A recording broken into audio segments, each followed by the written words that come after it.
Hello, everyone. My name is Tiffany Neill, and I'm the Executive Director of Curriculum and Instruction here at the Oklahoma State Department of Education.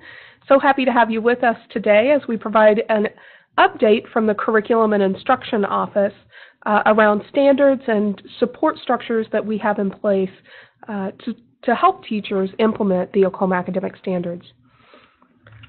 Before we begin, I want to make sure that you have access to my contact information. You'll see my phone number there, as well as my email and my Twitter handle there at the bottom. You're welcome to reach out with any questions you might have after this presentation in any of those three formats for communication there. As we begin today, I want to share with you a little bit of an update regarding standards revision. Today we're going to focus on the social studies standards revision that has taken place over this last school year. But I also wanted to let you know that for the 2019-2020 school year, we will be reviewing the Oklahoma Academic Standards for Science and the Oklahoma Academic Standards for Fine Arts. So those will be under review and revision in the coming year. As a reminder, the revision of Oklahoma academic standards is something in state law that we're asked to oversee. Here it states that all of the standards shall be thoroughly reviewed by the state board every 6 years in coordination with subject area textbook adoption cycle, with the state subject area textbook adoption cycle. After review, of which we involve various stakeholders around the state board has an opportunity to consider those for adoption. So as I mentioned, in the 2018-2019 school year, we did undertake the effort of reviewing and revising the Oklahoma Academic Standards for Social Studies. Just a quick recap of the timeline, and this is a timeline that will also be utilized in the upcoming year for science and fine arts standards review or revision. But we began the application process in April of last year, with applications finalized and participants selected to be either on the writing team or the draft team in May. And then we began meeting with the writing team from June through November and the draft team from July through October. To tell you a little bit about the difference between those two teams, the writing team has an opportunity to meet in person to take a look at the current standards and make determinations or recommendations for any revisions. And then the draft team is comprised of individuals who get a chance to look at an early version of the standards revision that the writing team's working on. And the draft team then gives feedback to the writing team. We also have a component in each of our standards revision processes which allows for 30 days of public comment. The public comment period for the social studies standards this year occurred during January, and then those standards went to the state board for consideration in February, and they are currently with the legislature for consideration. A little bit about the vision for the social studies revision process. The writing team and the guiding executive team, which is another committee that we have a part of our standards revision process that helps the State Department of Education guide the process. The executive team and the writing team developed this vision for social studies education for our state, by which they then utilized in their revision process to ground their review or revision of social studies standards. So the vision is that all students are prepared to be engaged citizens in their community. And what you'll see with the social studies standards is that they still maintain the 4 key content areas of history, geography, civics, and economics from pre-K throughout 12. But one new shift that you'll see with the new standards that will be coming out is an emphasis on social studies practices.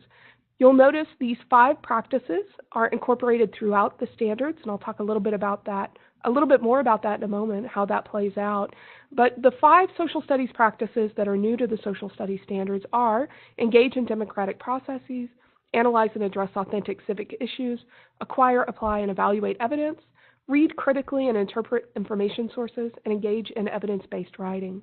In our previous social studies standards, you would have seen, or you did see, that there was an emphasis on reading and writing in social studies.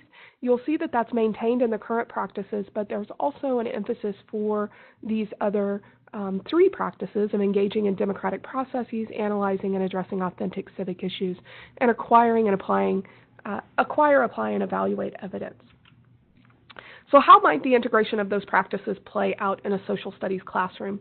Here we see an emphasis on, at least for the content portion of the standards in, I believe this is high school, examine the Federalist and Anti-Federalist arguments for and against ratification of the Constitution as expressed in the Federalist Papers.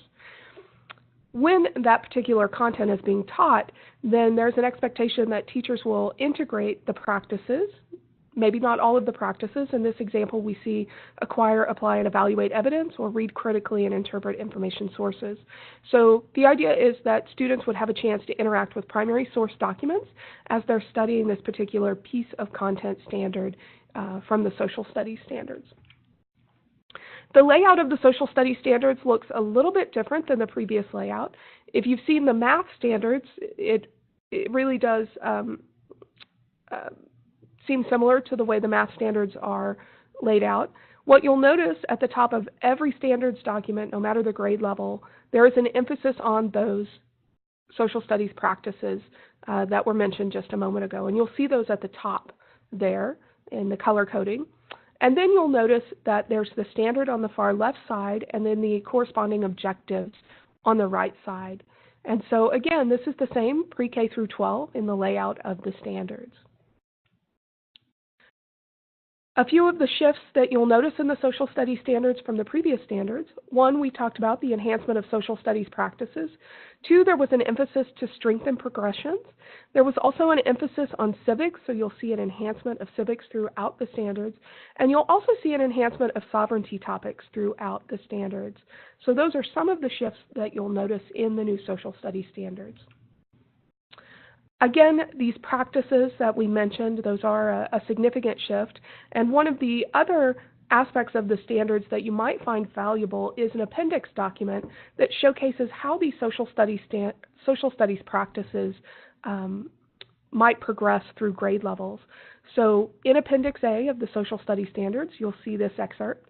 And we'll notice that for the practice of acquiring, applying, and evaluating evidence, that for pre-K through grade 1, the emphasis is on students identifying a primary source. In grades 2 through 3, the emphasis is on explaining the differences between a primary and secondary source. And in 4th and 5th grade, the emphasis is on gathering, comparing, and analyzing information between those primary and secondary sources. And then, of course, you don't see it on the screen, but in the middle grades or the high school grades, that progression with this practice would continue. We hope that that appendix provides an additional level of support to teachers as they are incorporating these social studies practices into instruction.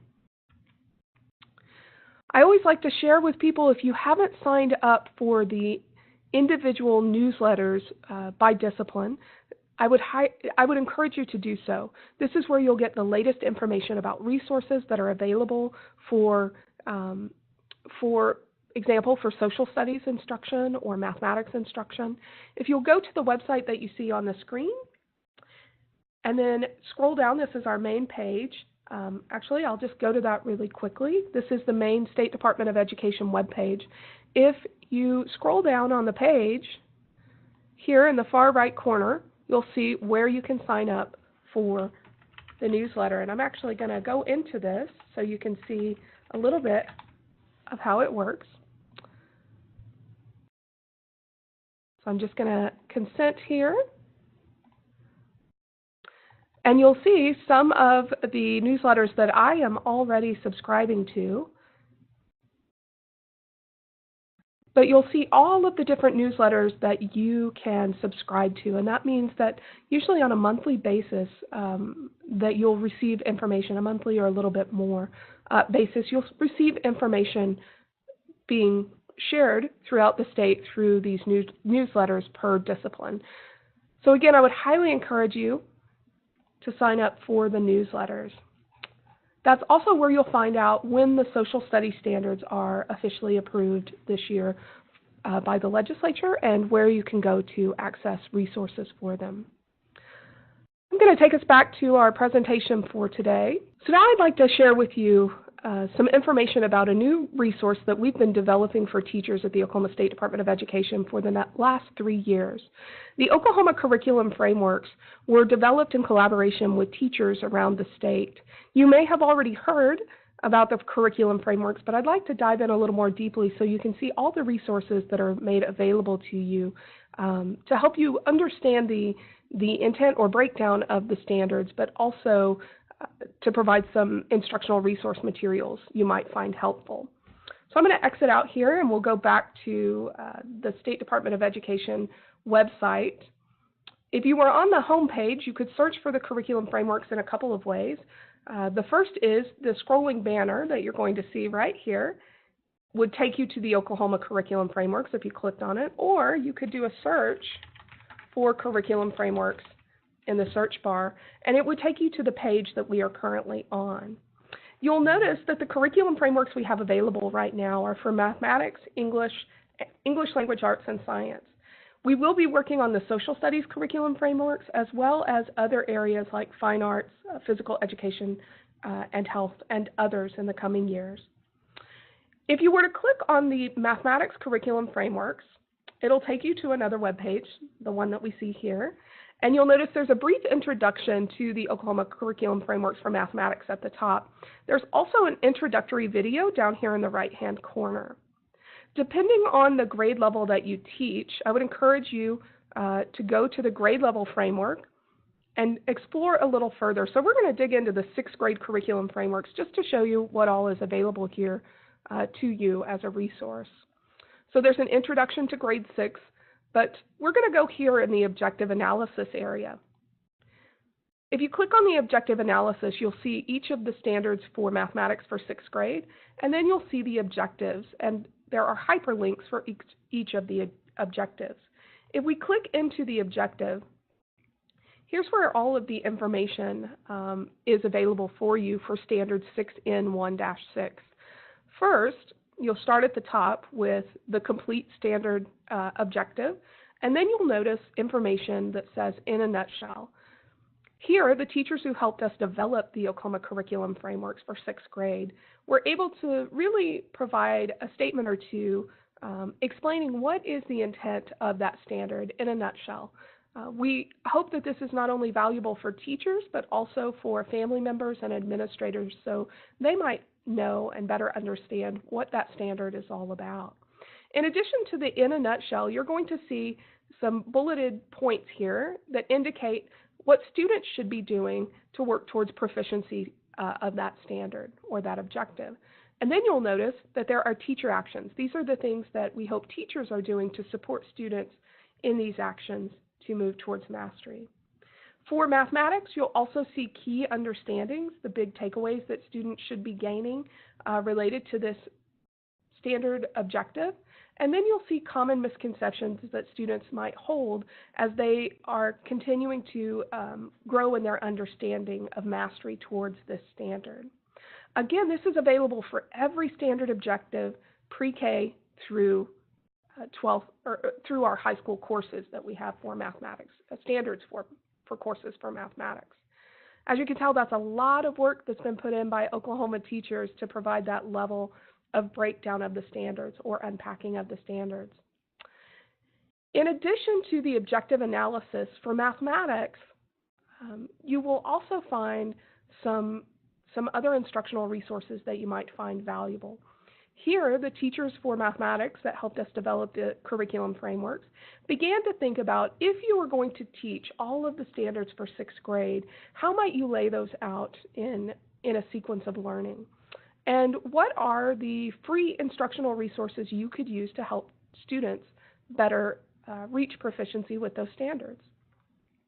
So you'll notice when we clicked on the grade level progressions that this page popped up, and we see Unit 0 has a name, Unit 1 has a name, and we'll go into those a little further in just a moment. But one thing I do want to share is there is no intent to subscribe to any teacher or any school the sequence in which they should teach these standards. What we're seeing here is an example provided by a collection of teachers of how they would teach the 6th grade standards in order and the resources they might utilize. But it really is only a suggestion or a resource. There's no intent to prescribe that order or the resources that are utilized.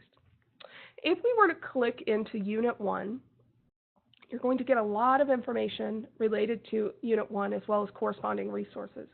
you'll see maybe a driving question or essential questions that students can be utilizing to grow their understanding of this standard or objective.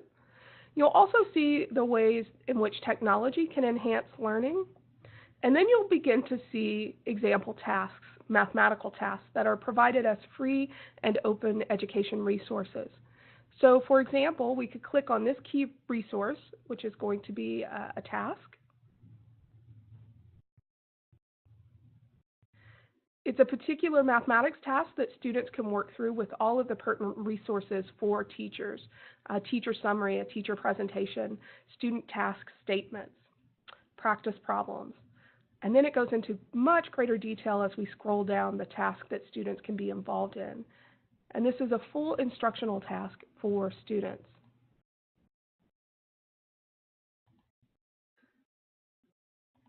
I'm going to go back to this page here. Again, as you can see, there are several of these free and open tasks available. There are also, in many cases, sample formative assessments that you can utilize to make determinations about where students are at in their thinking related to proficiency in that standard objective.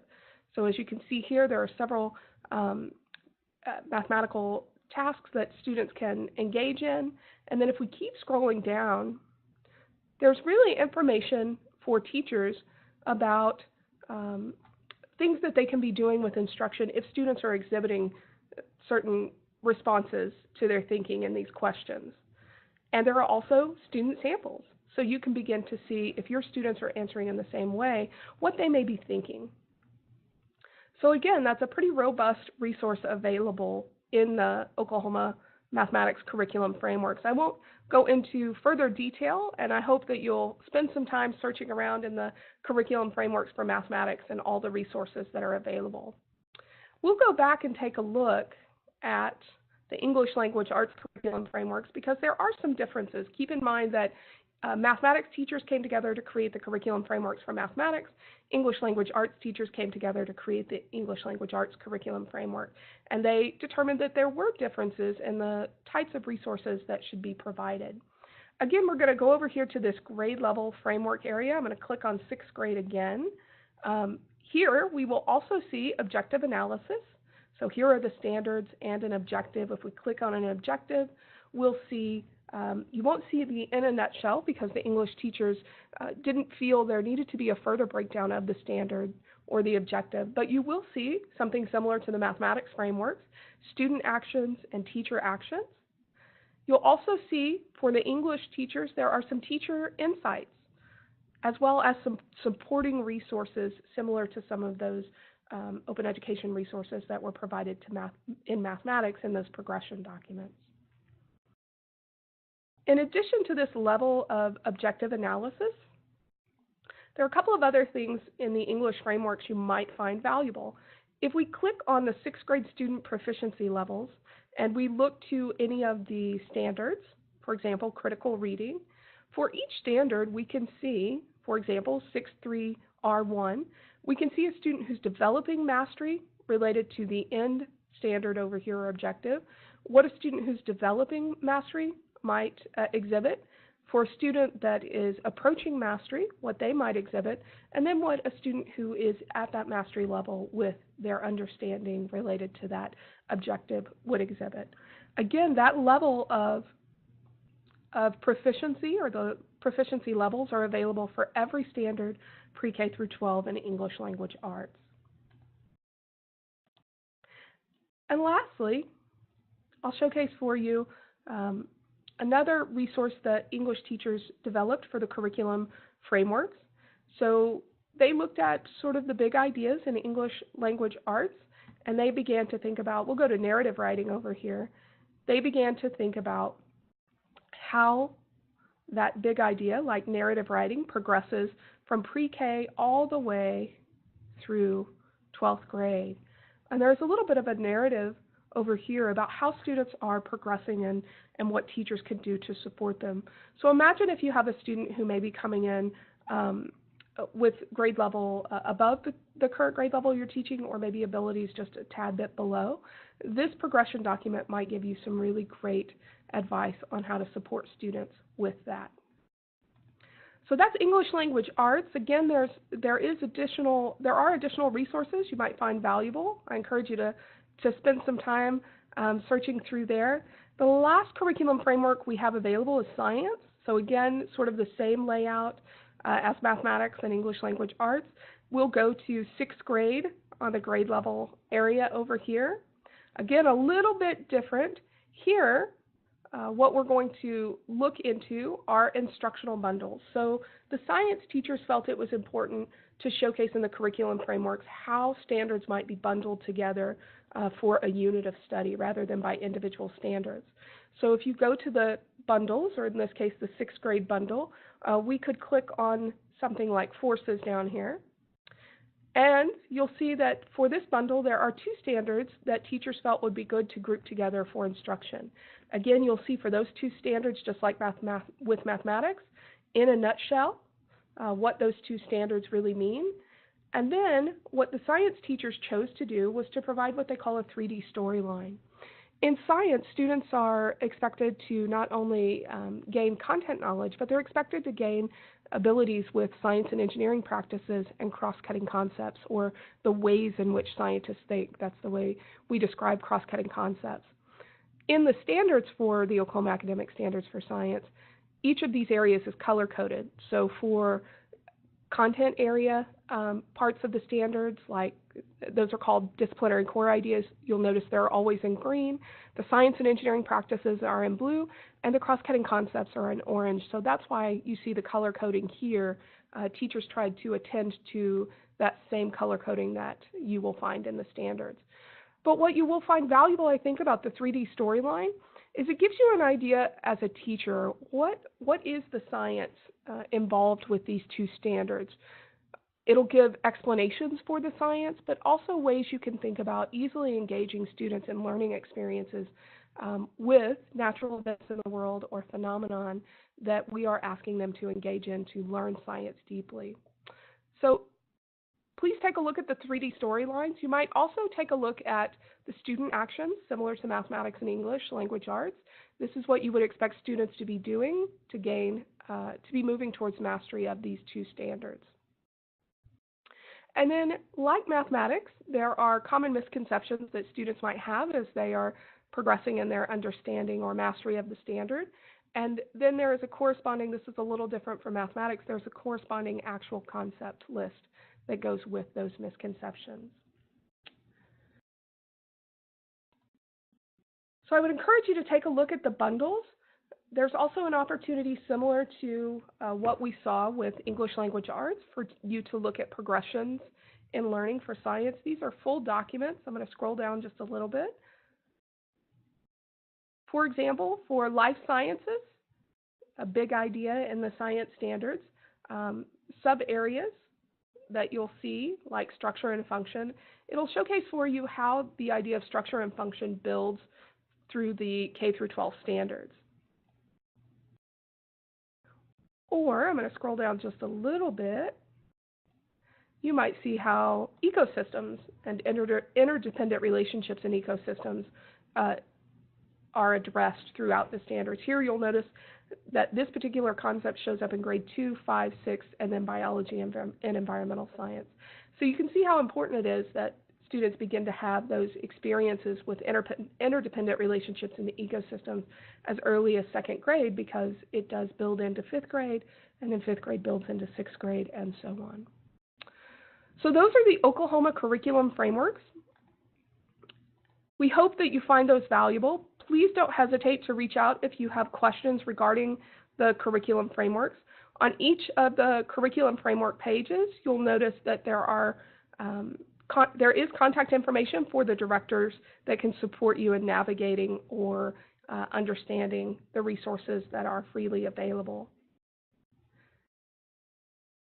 So we'll move out of the curriculum frameworks, and I want to share another resource with you that I think you might find valuable. However, what we have available currently are the resources for what I'm getting ready to talk about, the Oklahoma Family Guides. Those are only available right now for grades pre-K through 2nd grade. We are currently working on grades 3 through 6, and then we will be moving to middle school. So the Oklahoma Family Guides provide teachers and schools a great opportunity to share with family and their community what students will be expected to know and understand by the end of a grade level, as well as resources that they can utilize to support student learning. So we'll go to, for example, actually let's go to second grade science. If we click on the second grade science family guide, and the layout is the same for each of the family guides, you'll see what students are expected to do in second grade related to science. You'll also see by the end of the school year what children or students are expected to do, and then the simple things that can be done at home or even sometimes in after-school programs to support students with learning the expectations for that grade level. There's also always advice for fostering curiosity, fostering communication, and fostering comprehension.